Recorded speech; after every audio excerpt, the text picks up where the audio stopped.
आज तो नहले पे दहला हो रहा है। संतों का इतना दिव्य दर्शन। अभी परम पूज्य श्री राजू दास जी महाराज का आगमन हुआ था। समय की अधिकता न होने के कारण उनको जाना पड़ा और संत की कमी खली रही थी। तब तक हमारे अयोध्या के और किसी के नहीं, अयोध्या धाम के परम लाडले हमारे श्री हाईटेक बाबा श्री मिथिला बिहारी दास जी महाराज कृपा पूर्वक पधारे और साथ में हमारे बड़े परम आप्त मणि मंदिर के श्री पुजारी जी महाराज। पुजारी ही असली महंत होता है हम लोग के उसमें परिवेश में। तो महाराज जी श्री राम नंदन दास जी महाराज पधारे, बड़ी कृपा। और हमारे त्रिपाठी जी भी। आप सभी लोग तालियों से स्वागत करेंगे।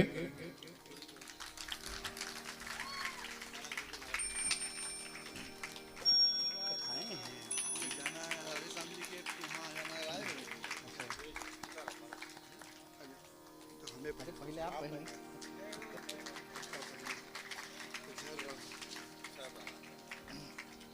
झरत झर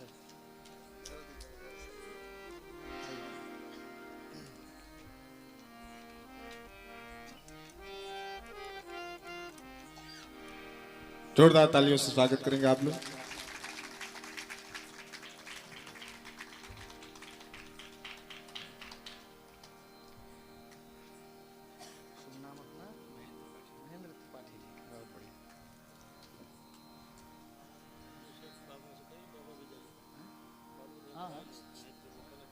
हाँ, दो शब्द आशीर्वाद के रूप में,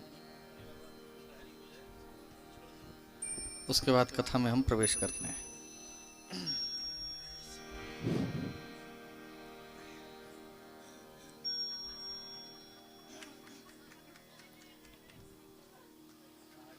रामं रामानुजं सीतां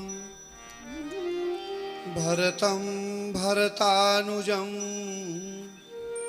सुग्रीवं वायुसूनुं च प्रणमामि पुनः पुनः। सर्वकल्याणदातारं सर्वापदघनवारकम् अपार करुणामूर्तिं आंजनेयं नमाम्यहम्।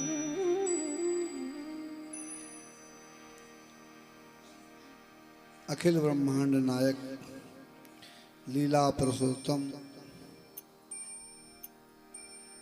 यशोदानंदन नंदनंदन भगवान श्री कृष्णचंद्र जी, अनंत बलवंत श्री हनुमंतलाल जी महाराज, व्यास पीठ पर सुशोभित सुख स्वरूप अयोध्या के उदीयमान नक्षत्र नवोदित कथा व्यास हमारे अपने आचार्य श्री निवासाचार्य जी महाराज, यही लिखते हैं क्या लिखते हैं हमको पता नहीं, हम तो श्रीनिवास जी ही कहते हैं। बस यही पर्याप्त है। और आरोहा अवरोह में सदस्य निषाद पर्यंत सम की सिद्धि प्रदान करने वाले सभी कलाकार वृंद, यहाँ भगवान राघवेंद्र के चरित्रों को चरितार्थ करने वाले सभी भक्तजन तथा सती सावित्री के चरित्रों को चरितार्थ करने वाले माताएं बहनों तथा इस देश के कर्णधार नन्हे मुन्ने बच्चों,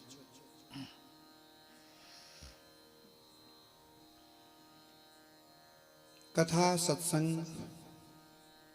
यदि क्षण मात्र का भी हो तो जीवन का मार्गदर्शन मिलता है।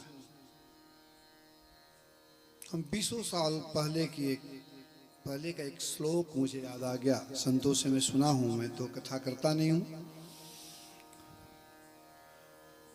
सुनोर्मांसम चितापक्वम चांडालिनीम त्वम रजस्वला, सुनोर्मांसम चितापक्वम चांडालिनीम त्वम रजस्वला, नरसिरस्य मुंडम च कथम सिंचति मेदिनी। काशी के मणिकर्णिका घाट के तरफ से भगवान विश्वामित्र जी जा रहे हैं तो देख रहे हैं कि उस भयंकर श्मशान के किनारे एक चांडालनी, एक तो ऐसे ही अपवित्र है कि चांडालनी है, और उसमें भी वो रजस्वला है। इसके बाद मानव के खोपड़ी में कुत्ते के मांस को शराब में पका रही है, फिर भी उसको पकाने जा रही, उसके पहले वो गंगा जल से उस पृथ्वी को सिंचित करके पवित्र कर रही है। तो उन्होंने उससे पूछ दिया कि तुम कथम सिंचित मेदिनी, पृथ्वी को क्यों सींच रही हो, पवित्र क्यों कर रही हो? तो बोली कि गोहंता विप्रहंता सत्संग रहिताश्चये एवं मुनि समायात तस्मात् सिंचित निवेदनी। सत्संग रहिताश्चये कहे कि जो गोहंता है, विप्रहंता है, जिसने जीवन में कभी सत्संग नहीं किया, वैसा व्यक्ति यदि इस रास्ते से चल गया तो हमसे भी ज्यादा अपवित्र है, इसलिए इस पृथ्वी का सिंचन करके पवित्र कर रहे हैं। बहुत बढ़िया। इस श्लोक से, इस भाव से हमें मिलता है कि सत्संग, गोस्वामी जी लिखे हैं ना कि संत संग अपवर्ग कामी भवकर पंथ। अपवर्ग माने स्वर्ग। सत्संग से क्या मिलता है? क्षण भर का भी सत्संग हो, जो सुख लो सत्संग। सत्संग से हमें मार्ग मिलता है। जहां महापुरुष हो वहां महापुरुषों का साथ करना चाहिए, यदि जहां महापुरुष नहीं है तो सदग्रंथों का साथ करना चाहिए।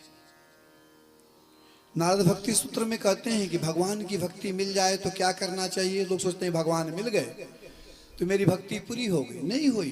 दुर्योधन को भी भगवान मिले थे, कर्ण को भी भगवान मिले थे। क्या वो भगवान को भगवान माना? रावण को भी भगवान मिले थे, कुंभकर्ण को भी भगवान मिले थे, लेकिन वो क्या उस जैसे हम भगवान की आराधना करते हैं वैसे उसने किया? विदुर जीवन भर फलाहार रहते थे, साग पात खा के जीवन बिताए, वो भगवान को जानते थे। भीष्म पितामह जानते थे, लेकिन कुसंग में आने के कारण, धृतराष्ट्र का अन्न खाने के कारण नंगी हुई द्रौपदी को नहीं बचा सकते, क्योंकि उनके ऊपर पापान्न हाजिर उसका प्रभाव था। तो इसलिए हमें सत्संग करना चाहिए, भगवान की कथा चलना चाहिए। भागवत में आया श्रेयः सतीं भक्ति मुदस्यते विभो क्लिश्यन्ति ये केवल बोध लब्धे तेषाम् असौ क्लेशल एव शिष्यते नान्यद् यथास्तुत सावघाति नाम।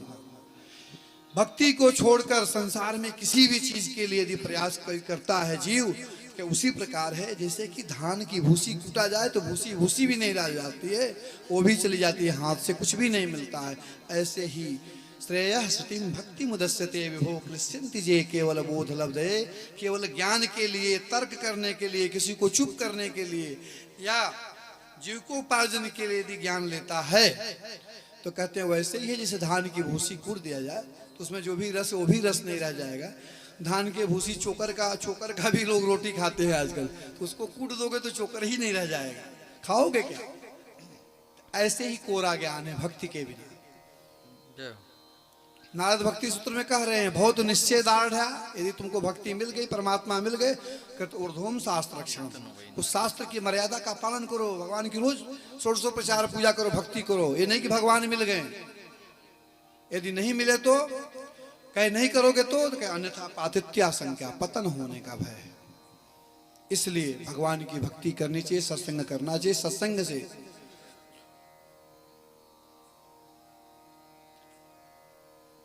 सत्संग करना चाहिए। सत्संग के से ही हमारे मार्ग प्रशस्त होते हैं। और भागवत तो भागवत है, रस तो अभी आया होगा भागवत महात्म्य में, वो बताए होंगे। को कथा को सुधा लोके को काचो को मणि महान आया है उसमें। कांच किरीट बदलेते ले ही करते डार पर समन दे। गोस्वामी जी उसका रूपांतर कर दिए हैं। तो इसका आनंद लिया जाए। हमें नेक्स्ट कथा में आगे जानी है, 3 कथाओं में जानी है, उसका समय भी निर्धारित है नहीं। तो हम इतना ही कहेंगे कि श्रीनिवास जी हमारे प्रिय हैं और ये बबलू भैया जब से जुड़े हैं तब से बहुत ही प्रेम करते हैं। हम के प्रेम करने लायक मैं नहीं हूँ, फिर भी वो प्रेम करते हैं, उनकी महानता है, एकांगी प्रेम है। वो मैं मानूं चाहे ना मानूं, वो मानते हैं। यही प्रेम की पराकाष्ठा है कि मैं मानूं चाहे ना मानूं। उनका स्वभाव है, दिल कदमों में सिर झुका हो झुका ना हो, बंदगी हमारी फितरत है, तुम खुदा हो खुदा ना हो। स्वभाव होना चाहिए किसी का रिस्पेक्ट करने का, आदत करने का, भजन करने का, पूजा करने का। इसी स्वभाव में रहिए। और क्या मैं बोलूं, कुछ